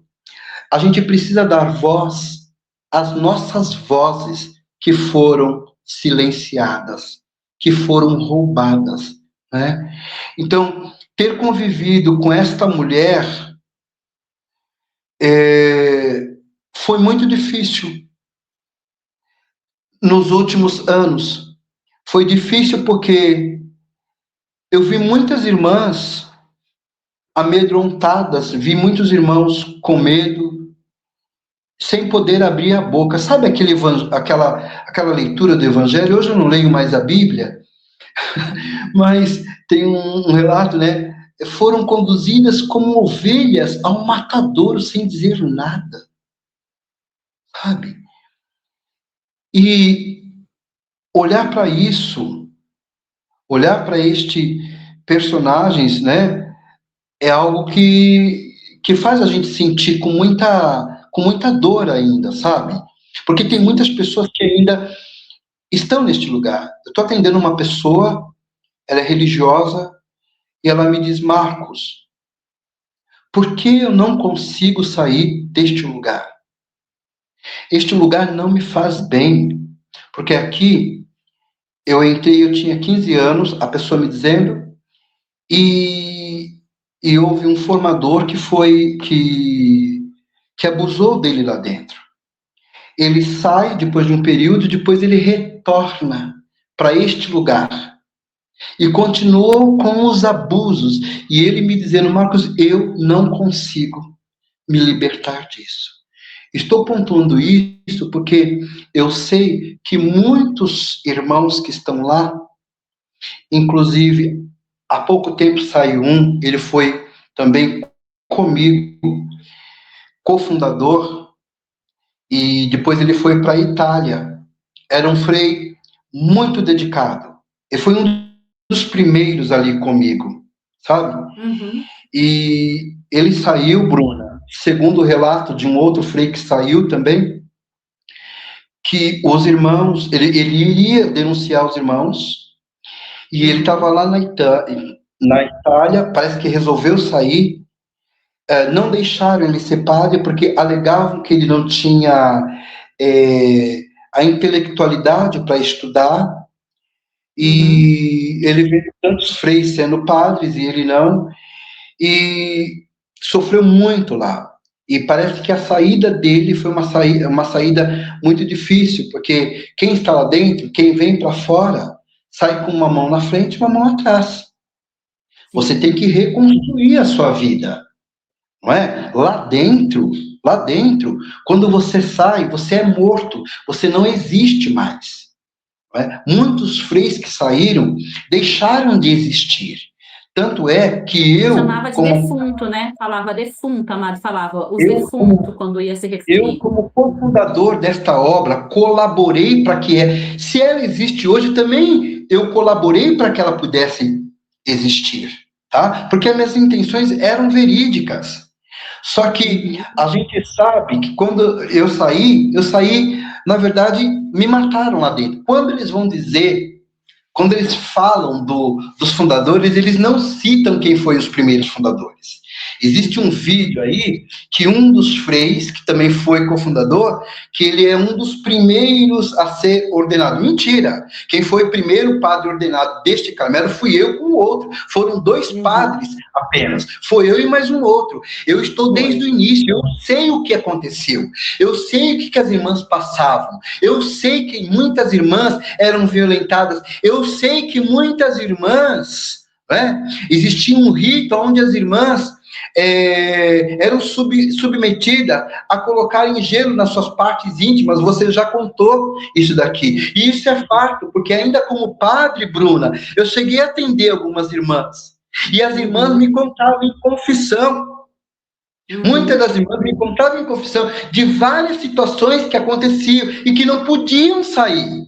Que não podiam. Então, hoje, olhando para este lugar, né? E quando você sai, você tem que reconstruir a sua história, reconstruir com dignidade, sabe? Porque lá você não recebe 1 centavo, absolutamente 1 centavo.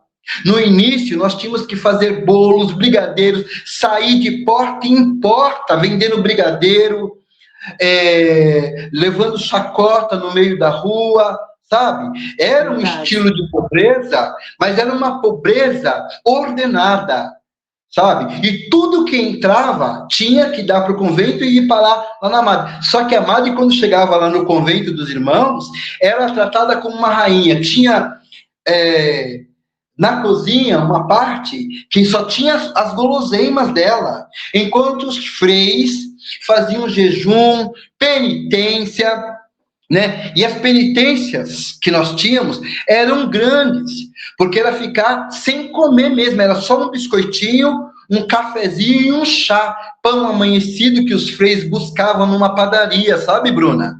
Daí os freis levavam essas comidas envelhecidas e comidas velhas, nós comíamos. E isso era porque, em nome de Deus, nós tínhamos que comer, nós tínhamos que fazer o jejum, porque é lei, porque está na regra. Eu vi freis desmaiando lá dentro, sabe? E outra, eu era um pouco, como que eu posso dizer assim, algumas mães me detestavam, porque eu recebia a ordem que os irmãos não podiam, quando entrava dentro do convento, os irmãos não podiam ter comunicação com os familiares, porque isso ia influenciar na vocação dos carmelitas. Então, as mães, quando iam para o convento, tinha dias que elas podiam ir, quando tinha algumas missas, algumas celebrações, as mães iam. Bruna, eu era literalmente comido com os olhos dessas mães, por pensar que eu não deixava que os freis pudessem comunicar, mas não era eu. Eu tinha que receber ordens. Sim. Então, e era o que acontecia com a gente. Então, vocês também tinham que acompanhar as ligações telefônicas quando os formandos ligavam? Tinha que ter controle das ligações? Quando um frei ia para o telefone, tinha que ter um frei formador ali do lado. E eram 15 minutinhos que você podia falar, somente isto. Quando você recebia algumas coisas das mães que levavam, sobretudo, por exemplo, perfume ou um desodorante, tudo isso era colocado dentro do vaso sanitário, porque nós não podíamos ter isso. Banho era com balde, nós tomávamos banho com balde. No sítio, ali, faltava água. Muitos freis ficavam sem tomar banho. Por exemplo, quando tinha algumas celebrações mais altas, era um sítio, nós tínhamos que ficar a madrugada inteira sem dormir para poder colocar algumas estacas, porque ali não tinha o império que é hoje. Então, nós tínhamos que fazer trabalhos braçais de pedreiros mesmo. Hoje eu entendo que era um trabalho escravo, sabe? Era um trabalho escravo que nós tínhamos ali. Só que a gente não consegue olhar para aquilo. E esse frei, ele fazia muita manha, sabe, para poder estar nesse lugar, para cavar. Então, esse frei famoso, lá dentro, ele não tinha muito vínculo com os irmãos. Ali já tinha o desejo, porque ele vem, me parece, de uma origem meio política, tá? É uma origem bem política, tal, que parece que a mãe dele estava envolvida com questões de política também naquela época. E este Frei, ele sempre teve um caráter meio seco, não de muita comunhão. E hoje, Bruna, olhar para o que ele tornou-se, eu tenho um certo... Bruna, literalmente, eu tenho um certo medo, sabe? Porque eu arrisco falar que este movimento é quase uma seita. Sim, não é quase, é uma seita. E este livro aqui que elas lançaram, que eles lançaram, que é escrito por um padre da Cartucho, que foi elas que lançaram, viu? Um amor Sim, ferido, sim. falando de algo que elas ainda lançaram o livro, viu? Depois de tudo isso, elas ainda tiveram essa coragem. Elas ganham dinheiro vendendo livro. Aqui, esse livro, só que não foi elas que escreveram, elas traduziram, é de um padre da Cartucha da França. Aqui ele fala que as congregações religiosas têm formato de seita. Então, o próprio livro que elas lançaram está falando sobre isso. Então, não é quase, é uma seita. Adoração ao fundador, todas essas coisas que você está falando, tudo isso não adianta, é a realidade. A gente quer tampar o sol com a peneira, mas não é a realidade. Olha quanta coisa você falou, eu fiquei emocionada em muitos momentos, porque você falando parecia que você estava mostrando o filme da nossa vida lá, entendeu? Porque era isso, era da hora que acordava, a hora que dormia, a gente era... Imagine todas as pessoas que passaram lá, Marcos, todas. Eu posso garantir, até a saída dessa mulher, dela ser destituída, o Vaticano vir, todo mundo foi abusado. Não tem um que se salva, não tem como. Você consegue enxergar uma figura ali dentro que não passou por esse processo? Teve duas freiras, uma delas é jornalista, e nessa época elas pularam o convento, eu estava nessa época lá, sabe? Eu tinha, quando eu estudava, dentro da Diocese de Santa Mário, tinha um padre, ele dava aula para gente de filosofia, era outro também moralista, totalmente. Eu desconfio dos santos encapuzados. Uhum. Eu tenho medo das pessoas encapuzadas de santas, com discursos. Sabe aqueles discursos quase que um canto gregoriano? Esses discursos que beira ali ao emocional, que é um discurso emocional, que é com um transe. Eu desconfio muito. Eu corro a pedaladas. Este padre, na época, muito moralista. Na Diocese de Santa Amaro tinha muitos padres moralistas, acho que ainda tem, muitos, muitos que eu conheci, Uhum. muitos que... Vou te falar um que foi excomungado pelo Papa agora, não sei se você está sabendo, o padre Wander, ele foi excomungado nessa leva aí, foi Eu, excomungado. já que você citou, eu vou falar, este Wander, ele frequentava muito, este Wander frequentava muito o nosso convento, era todo libado, era quase uma caixinha preta, ele chegava, era aquela caixa preta. Então, com um discurso muito moralista também. Não sabia que ele tinha sido excomungado. Mas Foi agora, atualmente. muitos desses moralistas, este Frei, as pregações dele, esse Frei famoso, o qual eu fui formador dele, mesmo que ele não, talvez... Com certeza isso daí deve estar na cabeça dele, porque não tem como a gente matar alguém que faz parte da nossa história, por mais que nós não queiramos, tá? Uhum. Mas esse Frei muito famoso, ele também tem esse discurso moralista que é muito próximo a esse grupo extremistas de padres hoje, que está vindo para a sociedade com muita violência. Uhum. E dentro lá da diocese, muitos padres que eu conheci, que tinham suas amantes, né? Tá tudo bem, que você tem o que você quiser, a vida é tua, não é? Agora, você não pode, de repente, é o que eu não concordo, ter duas consciências, né? Mesmo, eu falo aqui dos gays, falo das mulheres, falo dos professores, né? Idolatro algum grupo de pessoas que estão me dando dinheiro, seja lá de helicóptero, que está me dando helicóptero, não. Mas quando eu chego dentro do convento, os próprios freis sabem que e dizem que quase o comportamento é quase de um demônio, né? Esse camarada aí, que as pessoas estão dizendo que ele é santo, ele não é tão santo dentro. Nem os próprios freis estão aguentando esse camarada, segundo informações que eu tenho, tá? Sim. Então, quer dizer, ele está muito comungado com esses bispos daí, né, da diocese, porque isso dá dinheiro e dá mesmo. Estão muito ricos.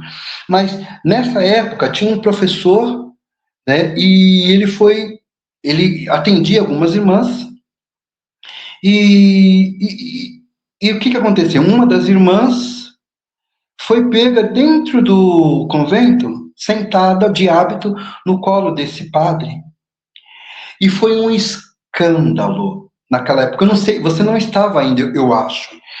E essa freira, né, foi pega por essa madre, inclusive na casa que ela foi pega com este padre, que fazia suas pregações, né, muito bonitas, celebrações, mas nas caladas dos tempos, ele ia para o Carmelo e transava com a freira lá dentro, Carmelo.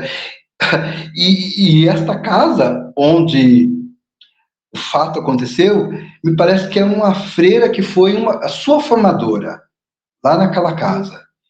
Hoje Não, eles... essa freira da história não foi minha formadora. Minha Não, formadora, né? não. Não.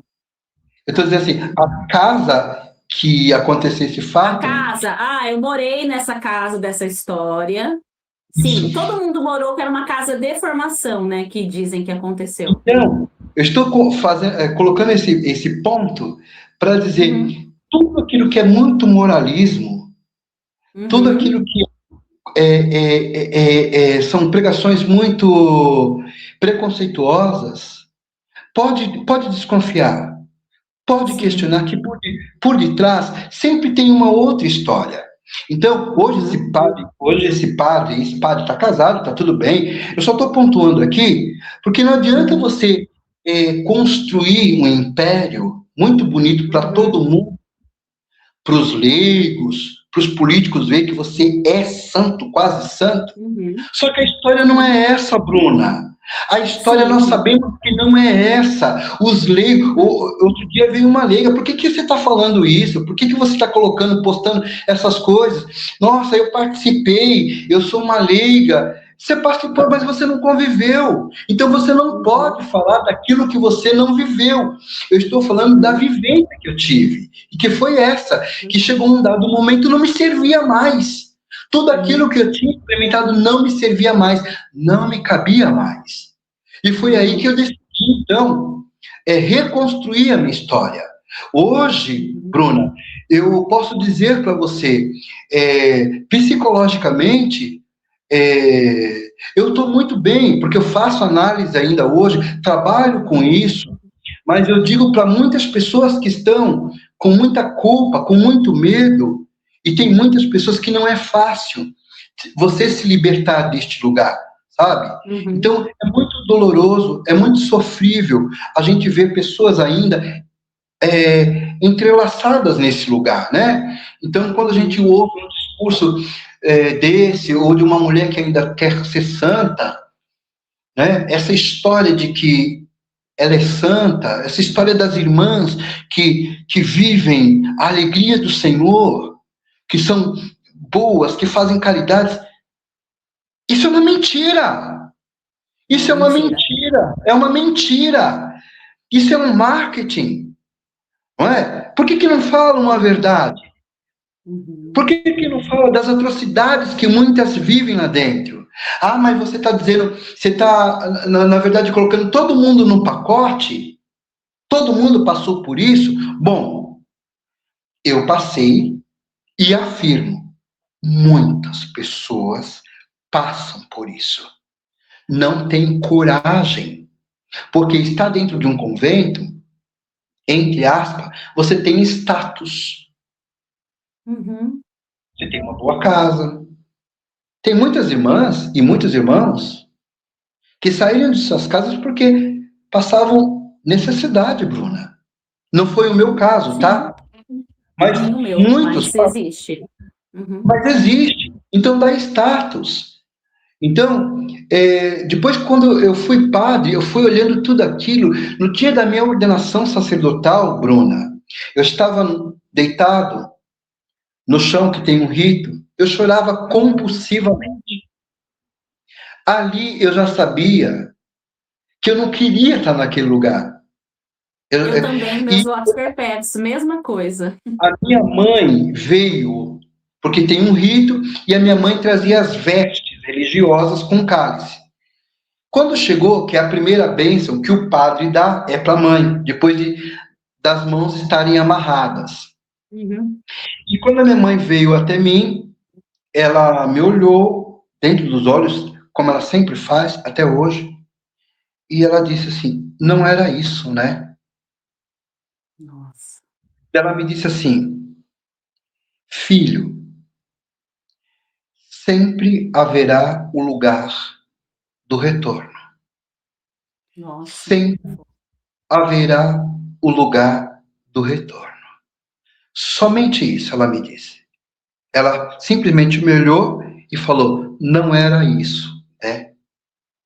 E eu, calado, no meu silêncio, ela disse: sempre haverá o lugar do retorno.